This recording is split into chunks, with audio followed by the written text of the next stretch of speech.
Comment consacrer plus de temps à soi? Comment se réserver du temps pour soi et pas pour ses amis, pour son conjoint, pour son patron, pour ses enfants, etc. mais juste pour soi? Comment faire lorsqu'on voit autour de soi des personnes qui agissent pour leur bonheur, qui ont le temps de prendre des massages, qui ont le temps de faire des activités pour elles et qui les épanouissent elles, alors que vous vous sentez toujours dépassé par les événements, par votre métier, par les enfants, par la famille, etc. etc. C'est ce qu'on va voir dans cette vidéo. Je m'appelle Mathieu Vénis, je suis le créateur du site penser-et-agir.fr, le site dédié au développement personnel par l'action. Bienvenue dans cette nouvelle vidéo où on va voir comment consacrer du temps à soi-même et surtout l'importance d'y penser et de le faire, de penser et d'agir. Si vous n'êtes toujours pas abonné à la chaîne YouTube, eh bien c'est pas bien. Cliquez tout de suite sur le bouton s'abonner qui se trouve juste en dessous de cette vidéo et n'oubliez pas d'activer la petite cloche pour être notifié à chaque fois que je sortirai une nouvelle vidéo. Sans transition, on commence tout de suite sur le sujet de cette vidéo, comment consacrer du temps à soi. La première chose à comprendre et la clé indispensable à avoir en tête lorsqu'on veut s'autoriser à prendre du temps pour soi, c'est justement commencer par s'autoriser à prendre du temps sans culpabiliser. La plupart des personnes qui se posent la question de comment est-ce que je vais consacrer plus de temps pour moi plutôt que de passer du temps à agir pour le bonheur des autres ont tendance, dès qu'elles s'accordent un petit moment pour elles, pour lire un bouquin, pour méditer, pour réfléchir à un projet de vie, avancer sur une tâche qu'elles ont de personnel vraiment, eh bien elles vont avoir tendance à culpabiliser et à se dire bah oui, mais là je suis en train d'agir pour moi alors que je pourrais faire telle chose et telle chose et telle chose pour mes enfants, pour ma famille, pour mon mari, pour mon patron, etc. etc. Donc déjà, très important, autorisez-vous, ne culpabilisez pas. Votre temps est ce que vous avez de plus précieux dans la vie. C'est plus précieux que l'argent, c'est plus précieux qu'absolument tout ce qui existe. Vous n'avez que 24 heures par jour et vous n'avez qu'un nombre de jours limité dans votre vie. Le temps que vous accordez à vous-même est en quelque sorte un cadeau divin, le plus beau cadeau que vous puissiez vous accorder. Donc, ne culpabilisez surtout pas lorsque vous voulez vous accorder du temps pour vous-même. Maintenant, ce qu'on va faire, et ce qu'il faut vraiment comprendre dans cette vidéo, la méthode que je vous donne, c'est que s'accorder du temps, je l'ai déjà dit en intro, c'est pas s'accorder du temps pour ses enfants, c'est pas s'accorder du temps pour son mari ou sa femme, c'est pas s'accorder du temps pour ses amis, et c'est encore moins s'accorder du temps pour son travail ou pour son patron, même pour sa société si vous êtes chef d'entreprise. S'accorder du temps à soi, c'est même s'autoriser d'un point de vue, comment dire, d'un autre type de perception à perdre du temps pour certains aspects de votre vie et finalement à en gagner beaucoup plus pour vous-même et pour vos activités qui vont vous apporter un bien-être bien supérieur. La méthode, c'est d'apprendre à gérer vos priorités. C'est toujours ce que je réponds aux personnes qui me disent « j'ai des problèmes de temps, j'ai pas le temps de faire ça, j'ai pas le temps de passer à l'action, j'ai pas le temps d'appliquer ce que tu dis Mathieu ». C'est une question de priorité. Tout le monde a 24 heures par jour. Vous avez 24 heures par jour, j'ai 24 heures par jour, et puis le Dalai Lama a 24 heures par jour, Gandhi a 24 heures par jour, Steve Jobs avait 24 heures par jour, il a réussi à fonder Apple. Tout le monde, même Emmanuel Macron, le président de la République en France, a 24 heures par jour. Barack Obama, comment il s'appelle le nouveau, là, Trump, a 24 heures par jour. Ils ont tous 24 heures par jour. Ça ne les empêche pas de devenir président des États-Unis, président de France, créateur d'entreprises. Mère Teresa aussi avait 24 heures par jour. Comprenez vraiment ça et j'insiste là-dessus. Tout le monde a 24 heures par jour. La seule différence entre une personne qui prend du temps pour elle et une autre personne qui se laisse un peu dépasser par les événements, c'est qu'il y en a une qui est dans l'action, la proaction même, et l'autre qui est dans la réaction. Proaction, c'est moi qui définis ce que je fais de mon temps libre. Réaction, c'est l'environnement familial, social, culturel, professionnel, social, etc. qui décide pour moi de ce que je fais.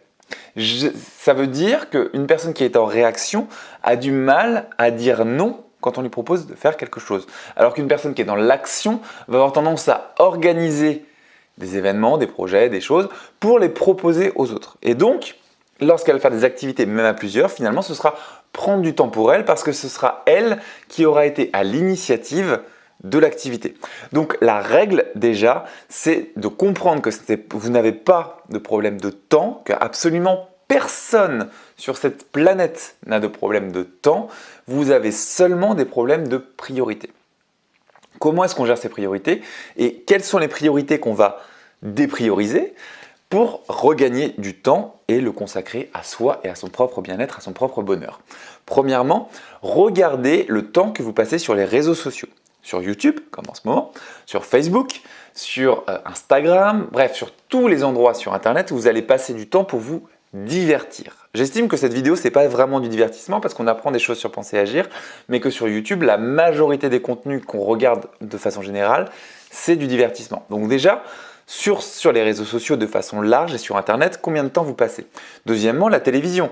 Combien de temps est-ce que vous passez devant la télévision à regarder un programme que vous n'avez pas choisi de regarder? Typiquement, à allumer la télé et à rester devant, plutôt que de se dire j'allume la télé pour regarder un film en particulier parce que ce film m'intéresse. Ce qui n'est pas la même action. Regarder un film et regarder la télévision, c'est-à-dire rester devant une boîte qui vous diffuse des images sans vraiment y prêter attention, ce n'est pas du tout la même dynamique. Combien de temps passez-vous, vous, devant la télévision? Très important, écrivez ces choses-là. Ensuite, limitez-les. C'est-à-dire, une fois que vous avez pris conscience du temps que vous passez sur les réseaux sociaux, sur YouTube, sur la télé, vous allez voir que ça se compte en heures par jour. Eh bien, limitez. N'anéantissez pas totalement. Mais par contre, si vous vous rendez compte que vous passez 3 heures par jour devant ces choses-là, eh bien, vous allez vous dire, à partir de la semaine prochaine, je ne passerai plus qu'1h30 par jour. Et déjà, 1h30, c'est long, hein. Moi, je n'ai pas de télé et je passe pas de temps sur les réseaux sociaux. Donc, c'est 0 chez moi, ça. Mais après, c'est un peu abrupt, c'est un peu fort, quoi. Vous pouvez très bien vous autoriser 1 heure par jour de réseaux sociaux si ça vous plaît. Ça peut aussi être du temps que vous consacrez à vous-même, mais dans ce cas-là, vous le faites en conscience. C'est-à-dire que le faire en conscience, ça veut dire le temps que vous investissez sur les réseaux sociaux, pour vous, c'est pas quelque chose où après vous allez vous dire ah oui, mais j'ai pas le temps pour faire ça, alors que c'est important. Hiérarchisez vos besoins et ce qui est le plus important pour vous, eh bien, faites-le en priorité par rapport aux autres activités sur lesquelles vous dépensez du temps. Ayez cette notion d'investir votre temps pour vous plutôt que de le dépenser pour les autres. Et les autres, c'est être en réaction par rapport à ce qui se passe dans votre vie, votre patron, les amis, votre femme, la télé, etc., etc. Donc, ça, c'était pour les activités à limiter. Maintenant, les activités à renforcer ou les activités à développer. Il faut que vous ayez, c'est ce qu'on défend sur Penser Agir dans toutes les vidéos, dans toute l'approche, le développement personnel par l'action, ce qu'on défend, c'est le projet de vie. Est-ce que vous avez un projet de vie et est-ce que vous agissez alors, au quotidien de façon idéale, mais au moins un petit peu toutes les semaines pour développer ce projet de vie? Si vous n'avez pas de projet de vie, on ne va pas en parler dans cette vidéo, sinon on n'en finirait pas, mais je vous mets un lien dans la description vers un article sur Penser Agir qui vous explique comment définir votre projet de vie en partant de votre passion, etc. C'est vraiment intéressant, je vous invite à le lire. Si aujourd'hui, quand je vous dis « est-ce que vous avez un projet de vie ?» vous dites « non, je n'ai pas de projet de vie ». Lisez cet article. Comment définir son projet de vie sur Penser et Agir. Il y a un lien dans la description. Ensuite, vous devez prendre du temps pour prendre soin de vous. Prendre soin de vous, ça veut dire si vous aimez les massages, faites des massages. Si vous aimez la piscine, allez à la piscine. Si vous aimez les saunas, les centres de bien-être, les crèmes, etc., faites ça. Renforcez cet aspect-là parce que prendre soin de soi, ça va vous permettre de vous trouver plus jolie, plus belle, plus beau. Et ça va renforcer la confiance que vous avez en vous. Et quand on fait ça, quand on prend vraiment en conscience le temps de prendre soin de soi de façon physique, eh bien, on regagne confiance en soi et ça n'a pas de prix. Ensuite, pensez à la lecture. Est-ce que vous lisez des livres d'apprentissage ou même des romans, si vous êtes plus roman, de façon régulière? Quand on lit, on est dans sa bulle. On s'accorde du temps à soi. C'est une bonne manière de le faire. Et ensuite, quatrième attitude que je vous invite à renforcer, ou à commencer si vous ne le faites pas, c'est la méditation.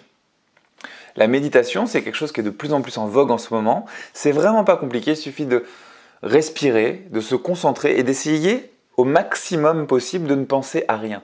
Vous allez rentrer dans un état qui s'appelle l'état méditatif et cet état va vous permettre de vous calmer et surtout de libérer un petit peu votre créativité et de penser un petit peu en dehors de la boîte, comme disent les Américains. Les Américains disent « out of the box ». Et vous allez mettre de côté vos problèmes, vous focaliser sur ce qui vous plaît et penser à de nouvelles choses auxquelles vous n'auriez pas pensé si vous n'aviez pas été dans cet état-là. Donc, c'est aussi une activité que je vous conseille d'avoir. dans votre temps quand vous prenez soin de vous. Sous cette vidéo, je vous mets plein de liens pour développer ça. Je vous mets un lien vers une vidéo sur le rituel matinal où on parle de méditation, on parle de plein de choses dans cette vidéo sur comment est-ce qu'on prend du temps pour soi le matin. Donc une vidéo sur le rituel matinal. Je vous mets une vidéo sur justement pourquoi est-ce qu'il faut prendre soin de soi. C'est le sujet d'une autre vidéo, je vous mets le lien dans la description. Je vous mets une vidéo sur l'importance de la lecture, je viens de vous en parler dans cette vidéo. Si vous voulez approfondir là-dessus, pourquoi est-ce qu'il faut lire, et plus particulièrement j'approfondis sur les livres d'apprentissage qui pour moi ont totalement changé ma vie, eh bien je vous mets aussi un lien dans la description de cette vidéo. Ensuite, un lien vers un article qui s'appelle « Pourquoi la télévision vous rend aveugle ?» Si vous avez du mal à comprendre que la télé, c'est-à-dire vous vous posez devant une boîte et regardez des images qu'on vous diffuse comme ça, c'est mauvais pour vous, eh bien j'ai écrit un article sur Penser Agir il y a quelques années, je vous mets le lien dans la description, pourquoi la télévision vous rend aveugle. Et ensuite, je vous en ai parlé, un article est disponible pour vous si vous vous dites aujourd'hui, bah oui, mais moi j'ai pas de projet de vie, je ne sais pas quoi faire, etc. Eh bien, lisez l'article sur le projet de vie qui est dans la description de cette vidéo et je pense que ça vous aidera beaucoup. Voilà, j'espère que cette vidéo vous a plu. Je vous ai donné des clés, une vision du temps et surtout considérer le temps comme plutôt des priorités. C'est vraiment hyper important de switcher au niveau mental là-dessus. Je vous ai donné plein de ressources à consulter en description. J'espère qu'elles vous plairont. Si c'est le cas, eh bien n'hésitez pas à mettre un pouce en l'air pour me le dire. N'hésitez pas aussi à commenter cette vidéo pour me faire vos retours sur cette vidéo. Si ça vous plaît pas, etc. Je prends vraiment en compte tous vos commentaires.